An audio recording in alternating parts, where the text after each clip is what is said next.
Praise the Lord. प्रभु के नाम की स्तुति हो। आज हम पढ़ेंगे दानियेल 11वां अध्याय। और दारा नाम मादी राजा के राज्य के पहले वर्ष में उसको हियाव दिलाने और बल देने के लिए मैं ही खड़ा हो गया। और अब मैं तुझको सच्ची बात बताता हूँ।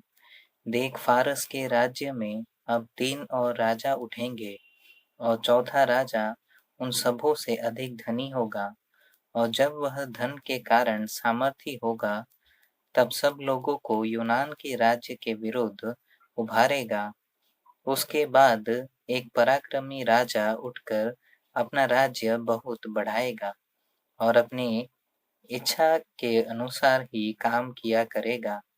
और जब वह बड़ा होगा, तब उसका राज्य टूटेगा और चारों दिशाओं में बंटकर अलग अलग हो जाएगा। और न तो उसके राज्य की शक्ति ज्यों की त्यों रहेगी, और न उसके वंश को कुछ मिलेगा, क्योंकि उसका राज्य उखड़कर उनकी अपेक्षा और लोगों को प्राप्त होगा। वह दक्षिण देश का राजा बल पकड़ेगा, परंतु उसका एक हाकिम उससे अधिक बल पकड़कर प्रभुता करेगा, यहाँ तक कि उसकी प्रभुता बड़ी हो जाएगी।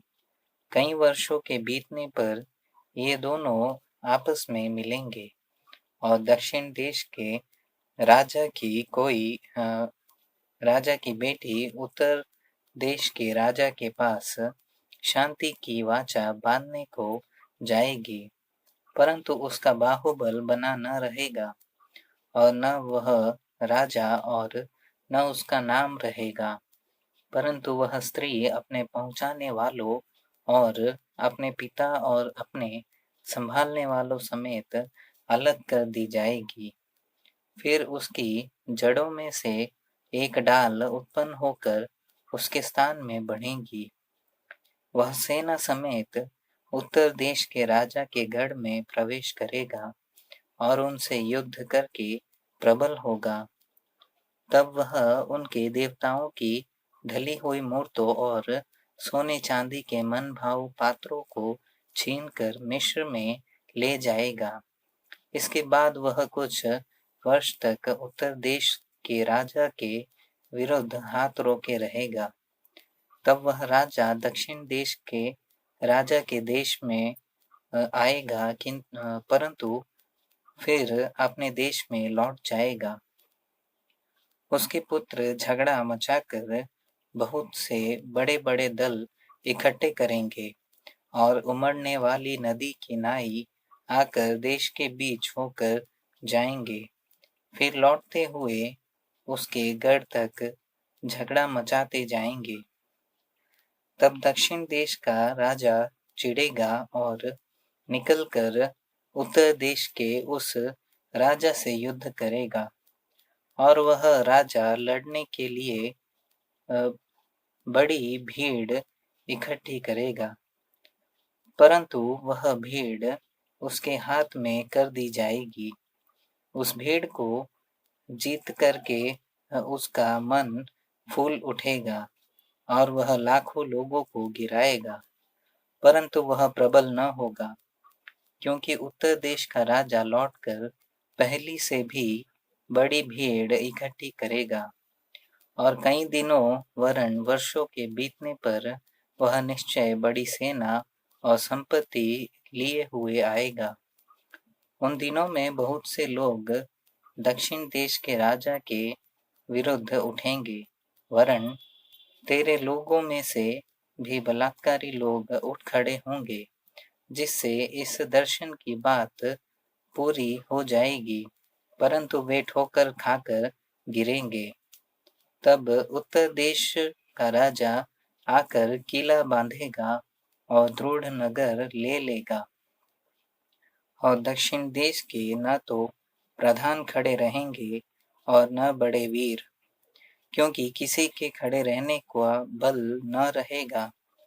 तब जो भी उनके विरुद्ध आएगा वह अपनी इच्छा पूरी करेगा, और वह हाथ में सत्यानाश लिए हुए शिरोमणि देश में ही भी खड़ा होगा और उसका सामना करने वाला कोई न रहेगा, तब वह अपने राज्य के पूर्ण बल समेत कई सीधे लोगों को संग लिए हुए आने लगेगा और अपनी इच्छा के अनुसार काम किया करेगा।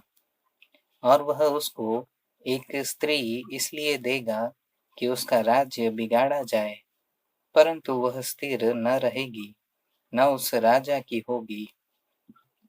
तब वह दीपों के और मुंह करके बहुतों को ले लेगा, परंतु एक सेनापति उसके अहंकार को मिटाएगा, वरन उसके अहंकार के अनुकूल उसे बदला देगा। तब वह अपने देश के गढ़ों की ओर मुंह फेरेगा और वह ठोकर खाकर गिरेगा और कहीं उसका पता न रहेगा।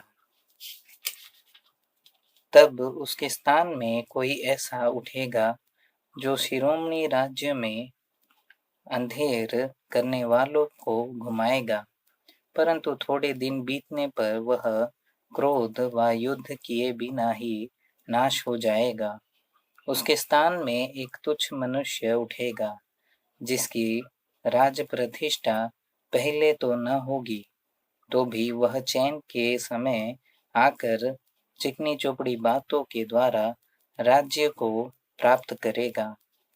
तब उसकी भुजारूपी बाढ़ से लोग वरण वाचा का प्रधान भी उसके सामने से बहकर नाश होंगे, क्योंकि वह उसके संग वाचा बांधने पर भी छल करेगा और थोड़े ही लोगों को संग लिए हुए चढ़कर प्रबल होगा।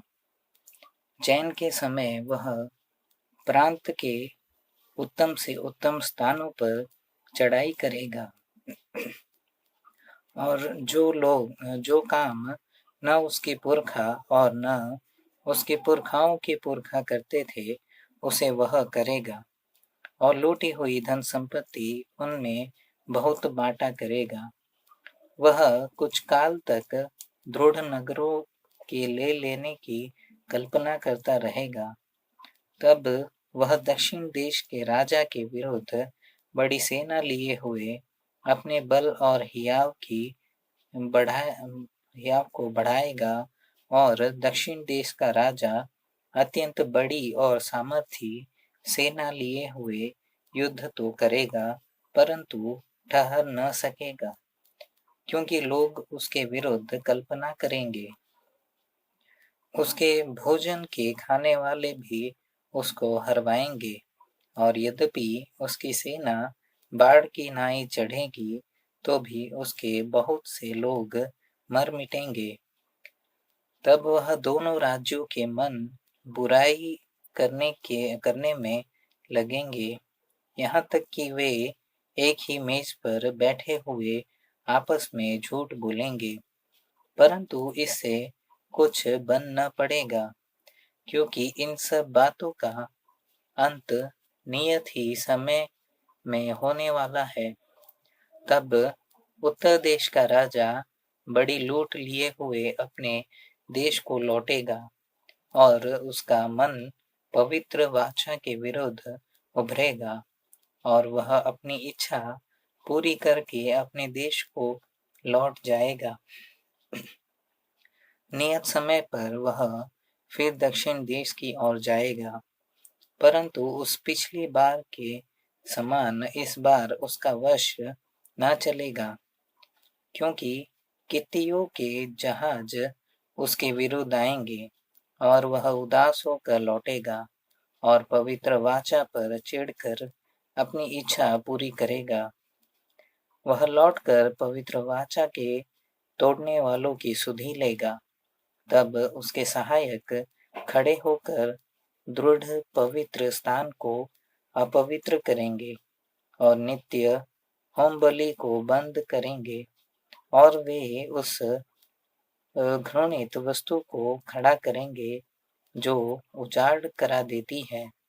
और जो लोग दुष्ट होकर उस वाचा को तोड़ेंगे, उनको वह चिकनी चुपड़ी बातें कह कह कर भक्तिहीन कर देगा। परंतु जो लोग अपने परमेश्वर का ज्ञान रखेंगे वे हियाव मानकर बड़े काम करेंगे और लोगों के सिखाने वाले बुद्धिमान जन बहुतों को समझाएंगे तो भी वे बहुत दिन तक तलवार से छिदकर और आग में जलकर और बंधुए होकर और लूटकर बड़े दुख में पड़े रहेंगे।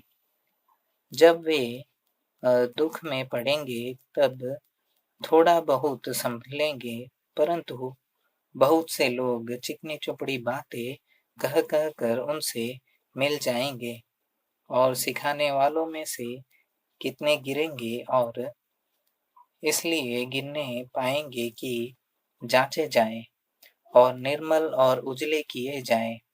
यह दशा अंत के समय तक बनी रहेगी, क्योंकि इन सब बातों का अंत नियत समय में होने वाला है। तब वह राजा अपनी इच्छा के अनुसार काम करेगा और अपने आप को सारे देवताओं से ऊंचा और बड़ा ठहराएगा, वरन सब देवताओं के परमेश्वर के विरुद्ध भी अनोखी बातें कहेगा। और जब तक परमेश्वर का क्रोध न हो जाए तब तक उस राजा का कार्य सफल होता रहेगा, क्योंकि जो कुछ निश्चय करके धना हुआ है वह अवश्य ही पूरा होने वाला है।